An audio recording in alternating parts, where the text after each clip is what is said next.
जिहाद विहाद कोई नहीं करेगा, सबकी फटी वैसे ही पड़ी है। जनता जानती है, बताने की आवश्यकता नहीं है कि मई जून में कैसे योगी जी शिमला बनाते हैं, कैसे गर्मी ठंडी करते हैं, सबको मालूम है। लोगों को जान बचानी भारी है, जान के लाले पड़ रहे, अब जिहाद की बात कर रहे हैं। ये योगी के बुलडोजर का इतना बड़ा खौफ है?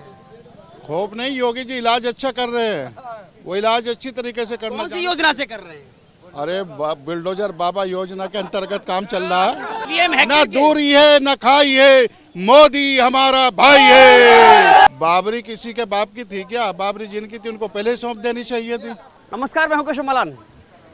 देश के अंदर किसी भी मुसलमान कोई भी हो, अगर इस्लाम धर्म के खिलाफ जाता है, आसमानी किताब के खिलाफ में जाता है, तो उसके खिलाफ में सबसे पहले देवबंद से फतवा जारी हो जाता है। लेकिन आज हमारे पीछे आप जो शख्स देख रहे हैं, ये उसी देवबंद से आज यहाँ वाराणसी में माहौल देखने के लिए आए हैं कि आखिर चुनाव प्रचार का माहौल क्या है। क्योंकि जो अखिलेश यादव ने कहा कि केवल और केवल वाराणसी में नरेंद्र मोदी जीत सकते हैं, बाकी किसी भी सीट पर भाजपा की जीत संभव नहीं है। लेकिन इस बीच में योगी आदित्यनाथ का वो बयान, जिसमें उन्होंने कहा कि अब हम अपराधियों को जेल नहीं जहन्नुम में भेजते हैं, आखिर बात करते हैं। क्योंकि उन्होंने कहा कि देश चलेगा तो केवल संविधान से, ना कि आसमानी किताब से। बातचीत की शुरुआत करते हैं। हमारे साथ में जो देवबंद से आए हैं मुशर्रफ राव साहब। सर, बहुत बहुत स्वागत है। मोदी की धरती बनारस में आपका स्वागत। ये सबसे पहले महादेव की नगरी है, मोदी जी की बाद में है। मोदी जी का तो यहाँ से संसदीय क्षेत्र है, 2 बार यहाँ की जनता ने उन्हें भारी मतों से जिताया है और तीसरी बार फिर यहाँ से नरेंद्र मोदी जी जीतेंगे और देश के तीसरी बार प्रधानमंत्री बनेंगे। हर हर महादेव, भोलेनाथ की कृपा से 100% जीतेंगे और 100% प्रधानमंत्री बनेंगे। रही राहुल गांधी की बात, राहुल गांधी तो सनातनी धर्म का विरोध करने वाले, उन्होंने ठेका ले रखा है। चाहे वो समाजवादी पार्टी हो, चाहे वो कांग्रेस पार्टी रही हो। कांग्रेस पार्टी ने राम मंदिर के खिलाफ वहां पर कोर्ट में 25 वकील खड़े किए थे और अखिलेश यादव के अब्बाजान ने, मुलायम सिंह यादव ने कार सेवकों पर गोली चलवाई थी। उनको जो है बड़ी दर्दनाक मौतें दी गई थी। और कल वो दोनों लोग यहाँ आए थे, राहुल गांधी भी और अखिलेश यादव भी, लेकिन वो बाबा विश्वनाथ मंदिर तक माथा टेकने नहीं गए क्योंकि वो सनातनी विरोधी हैं। और राव मुशर्रफ यहाँ 2-3 दिन से हैं, तो हम सबसे पहले बाबा विश्वनाथ के मंदिर में जाकर भोलेनाथ के सामने जाकर के माथा टेका और ईश्वर से प्रार्थना की कि देश में अमन शांति और भाईचारा बना रहे और इसी के साथ प्रधानमंत्री श्री नरेंद्र मोदी जी तीसरी बार देश के प्रधानमंत्री बने। आप सोच समझ के बोल रहे हैं, जो भी कैमरे के सामने बोल रहे हैं? बिल्कुल सोच समझ के बोल रहे हैं। कहीं ऐसा तो नहीं कि जो आप राम मंदिर के बाद में अगर शिव के सामने जाकर के झुक जाते हैं, कहीं ऐसा तो नहीं देवबंद से फतवा जारी हो जाए आपके खिलाफ में? फतवा क्यों जारी होगा भाई? मंदिर में माथा टेकना कोई पाप थोड़ी है, मेरी आस्था है। और इस्लाम के हिसाब से, इस्लाम के मुताबिक सही है क्या ये? देखिए, इस्लाम धर्म जो है वो शरिया कानून से चलता है और देश संविधान से चलेगा, कानून से चलेगा। भारत जो है वो बाबा भीमराव अंबेडकर के जो संविधान है उससे चलता है, शरिया कानून से नहीं चलता है। और जो लोग फतवा हमारे खिलाफ जारी करेंगे, कोई भी हो, उसके खिलाफ सख्त से सख्त कानूनी कार्रवाई की जाएगी। अभी व्यक्ति की आज़ादी पर किसी को भी प्रतिबंध लगाने की कोई भी अधिकार नहीं है। और हम नारा भी लगाते, हमने कल भी वहाँ नारा लगाया, आप भी लगा देंगे। हर हर महादेव, हर हर महादेव, हर हर महादेव, हर हर महादेव। देखिए, श्री राम कृष्ण और श्री राम की जो है वो देश है। यहाँ जो है ये सब हमारे पूर्वज हैं। श्री राम जी हमारे पूर्वज हैं, हम उनके वंशज हैं। कोई भी अपने पूर्वजों का नाम लेता है, क्या वो पाप है? अगर ये पाप है तो मैं कहता हूँ हर भारतीय को ये बार बार ये पाप करना चाहिए। हर हर महादेव के नारे लगाने चाहिए, जय श्री राम के नारे लगाने चाहिए। जय श्री राम।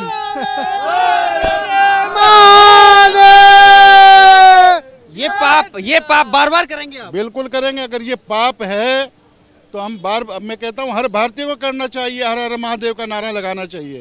हर हर महादेव, हर हर महादेव। आपको डर नहीं लगता ये सब करने में? डर क्यों लगेंगे? यहाँ योगी राज है यहाँ गुंडा राज नहीं है। आज उत्तर प्रदेश के अंदर कानून का राज है। जितने भी गुंडे थे ये तो आज जेलों में हैं। जितने गुंडे माफिया मुमाली है ये वो जहन्नुम रसीद हो चुके हैं। या तो कब्रिस्तान में है या फिर जेलों के अंदर हैं। आप देख लीजिए, कहीं भी हो, चाहे प्रयागराज हो आपका, चाहे गाजीपुर हो, चाहे कहीं भी हो, सहारनपुर हो, कानपुर हो, कहीं भी हो, या तो जेलों में है गुंडे या फिर जहन्नुम रसीद हो चुके। क्या इसीलिए विपक्ष पूरा बौखलाया हुआ है? बिल्कुल बौखलाया हुआ है। 80 की 80 सीटें उत्तर प्रदेश में भारतीय जनता पार्टी जीतने जा रही है। 67 जीत चुके हैं, 13 और बाकी हैं, पहली तारीख को वो भी जीत जाएंगे। लेकिन आपका प्रेम भाजपा की तरफ इतना क्यों उमड़ रहा है? क्योंकि भाजपा छोड़िए, भाजपा पे सबसे ज्यादा आरोप हिंदू मुसलमान करने के और नफरत राजनीति करने के, नफरत की राजनीति करने के लगते हैं, जो कि विपक्षी पार्टियां लगाती हैं। भाजपा ने मुसलमानों का बिगाड़ा क्या? कोई तो बताए।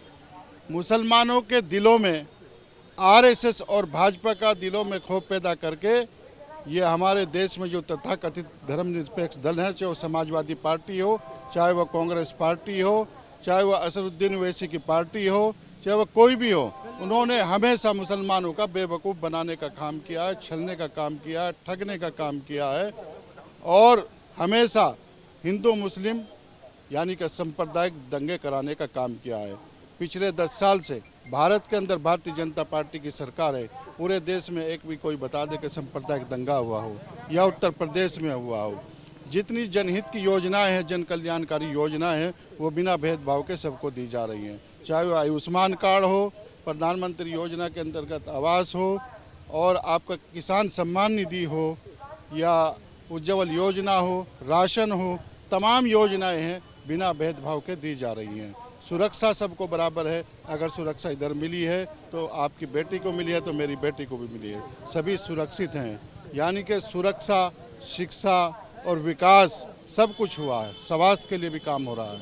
तो इसलिए मेरी सभी लोगों से अपील है कि आने वाली लास्ट जो चरण है, भारतीय जनता पार्टी को वोट देने का काम करें। विकास, सुरक्षा, शिक्षा, स्वास्थ्य, ये तमाम चीजें हुई। लेकिन इसके बावजूद पश्चिम पर ना जाए। इसके बावजूद पश्चिम में समाजवादी पार्टी की जो नेत्री हैं वो कहती हैं कि मुसलमानों को समय आ गया है कि वोट जिहाद करना चाहिए। जिहाद कौन करने देगा भाई? वो सपने तो भूल जाओ। जिहाद कौन करने देगा यहाँ?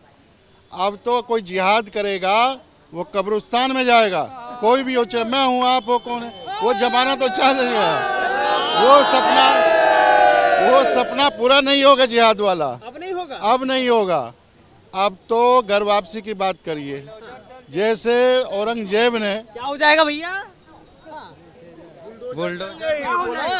बुलडोजर चल जाएगी। किसका? बाबा का? और नहीं तो क्या। जो लोग जिहाद की बात करते हैं खुद ही घर वापसी करेंगे।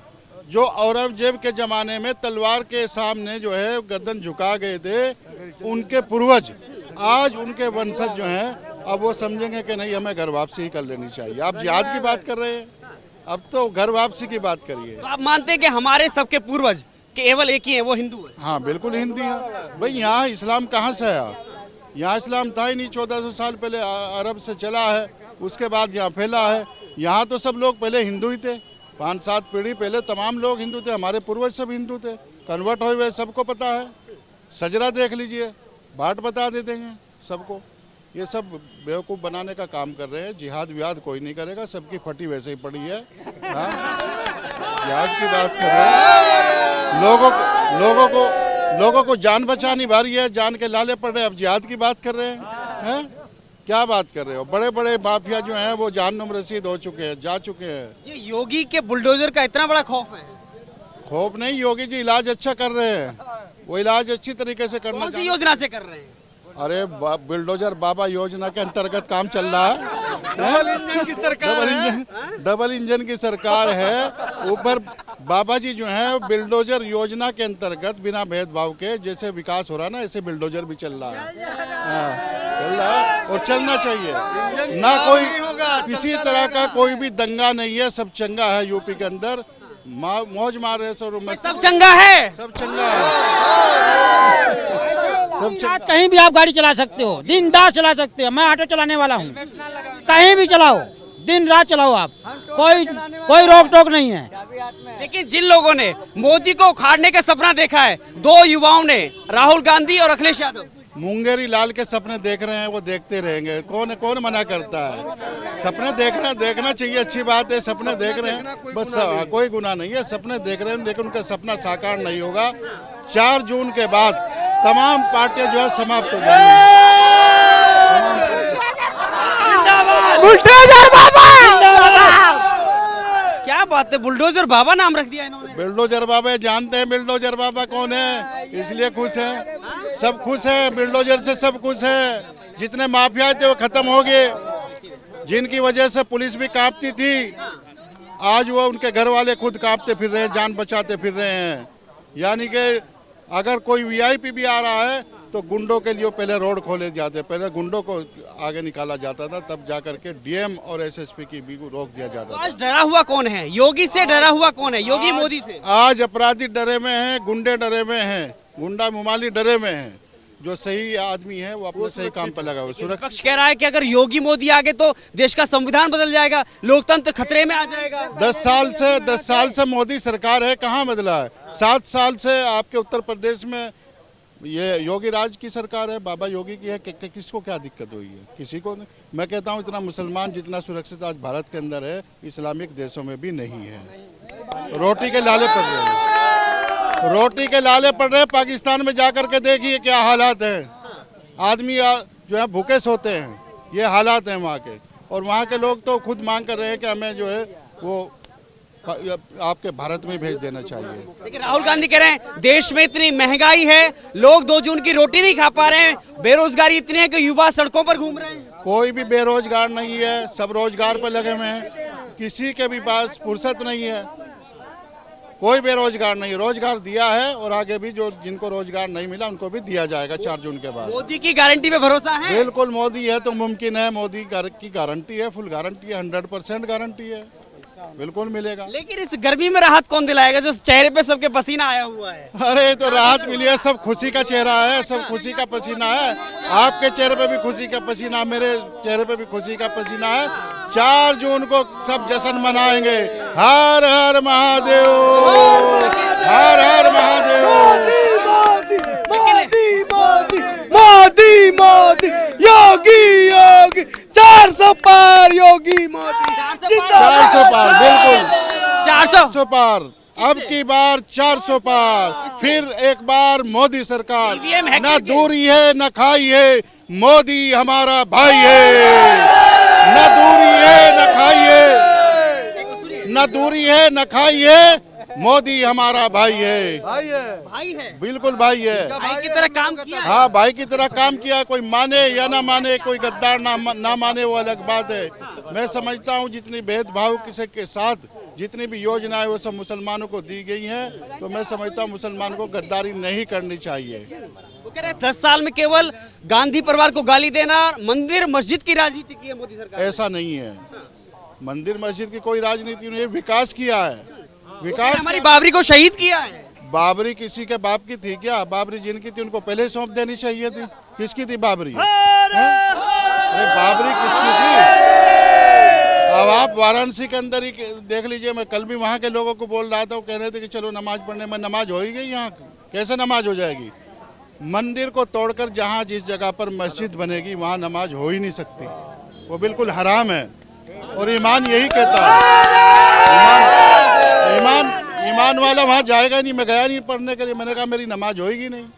हाँ, होती नहीं ऐसी जो जगह। आज तक नमाज करते आ रहे थे उस ज्ञानवापी के अंदर, वो सब गलत है, हराम है, बिल्कुल हराम है। जबरदस्ती किसी की जगह पर कब्जा कर या धर्म स्थल तोड़कर, पूजा स्थल तोड़कर उस पर नमाज पढ़ना बिल्कुल हराम है, ना अल्लाह के यहाँ कबूल है। ऐसे ही बाबरी मस्जिद में हो रहा था।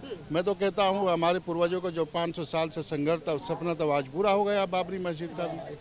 हाँ? क्यों हुआ? नहीं हुआ सबका। और जो पूजा शुरू है, श्रृंगार गौरी की जो पूजा शुरू हो गई है, वो सब हो रही है, होती रहेगी, आगे भी बरकरार रहेगी। आप बरकरार रहेगी। बिल्कुल बरकरार आप मानते हैं कि भाईचारा कायम हाँ, रहेगा? भाईचारा। मैं तो कहता हूँ जितने भी धार्मिक स्थल हैं सनातनियों के, आप मुसलमानों ने छीने हैं, तोड़े हैं, जबरदस्ती जैसे भी लिए हैं, मैं कहता हूँ ईमानदारी और भाईचारे के साथ उनको उनकी जगह, उनके धर्म स्थल उनको सौंप देना चाहिए। कचहरी सौंप देना चाहिए, कचहरी के चक्कर भी नहीं काटने चाहिए। लेकिन वो करेंगे नहीं ऐसा। क्यों? क्योंकि उसके आड़ में फंडिंग होती है, बहुत सारे पैसे इकट्ठे होंगे, वो कैसे करेंगे? बाबरी मस्जिद के नाम पर बहुत सारे मुस्लिम संगठनों ने और कट्टरपंथी विचारधारा के जितने भी संगठन सब ने उगाही की है, वो नहीं चाहते। वो चाहते उनकी राजनीति खत्म हो जाएगी, उनकी दुकानदारी खत्म हो जाएगी। कोई भी मुस्लिम संगठन हो या सांप्रदायिक पार्टियां जितनी भी है वो नहीं चाहेगी। तो क्या मुसलमान जागरूक हो गया देश का? मुसलमान जागरूक हो चुका है, पढ़ा लिख चुका है, अब जागरूक हो गया, अब किसी के बहकावे में नहीं आएगा। और 4 जून को इंशाअल्लाह ताला फिर से मोदी सरकार।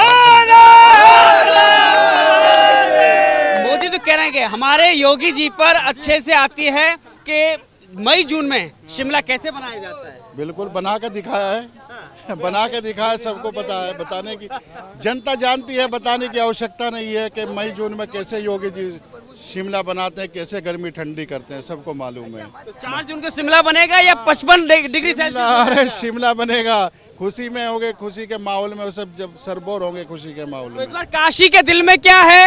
मोदी मोदी मोदी मोदी मोदी मोदी है, मोदी मोदी मोदी। और जो राहुल गांधी आए हैं इतनी दूर से, वो कुछ नहीं है, ठगबंधन है, कुछ नहीं है, वो कुछ नहीं है।